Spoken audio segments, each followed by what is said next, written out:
A family of four, Father John, Mother Mary, their son Tommy, and daughter Lisa, decided to spend a weekend at an abandoned farm in Nebraska to escape the hustle and bustle of city life. The house, perched atop a hill, looked gloomy and neglected, but Mary reassured everyone it was just an adventure. "Everything will be fine.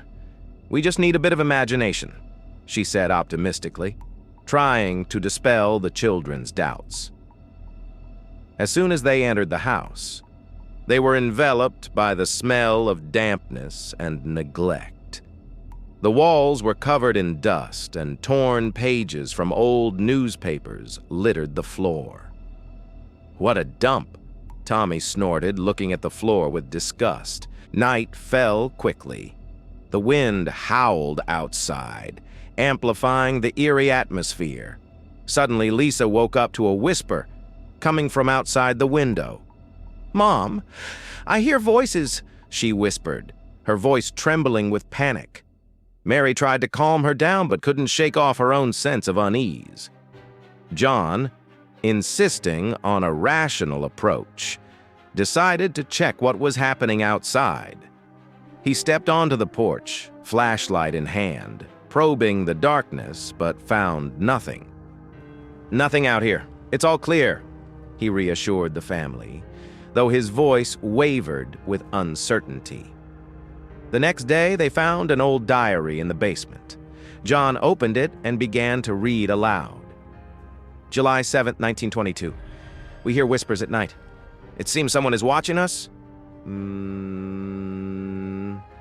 Mary recoiled in horror, tossing the book aside.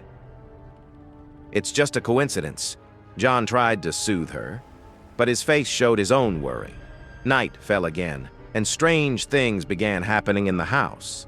Shadows flitted past the windows, and the whispers grew louder and more distinct. "What are they saying?" "Can you hear it, Dad?"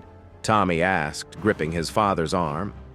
"It's just the wind," John replied unconvincingly, though he was beginning to doubt his own words. On the third night, the situation reached its peak. The shadows became almost tangible, and the whispers turned into ominous voices. "Leave. You shouldn't be here." The voice droned monotonously like an old record playing on a broken phonograph.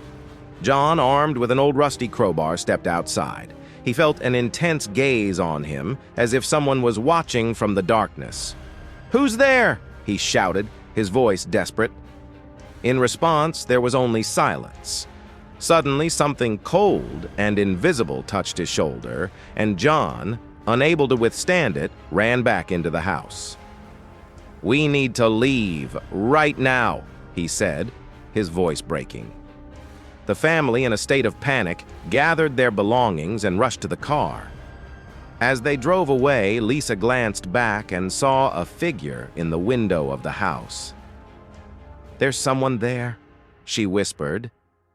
But her words were lost in the roar of the engine. The house receded into the distance, once again shrouded in darkness and silence. But within its walls, the sinister whispers continued.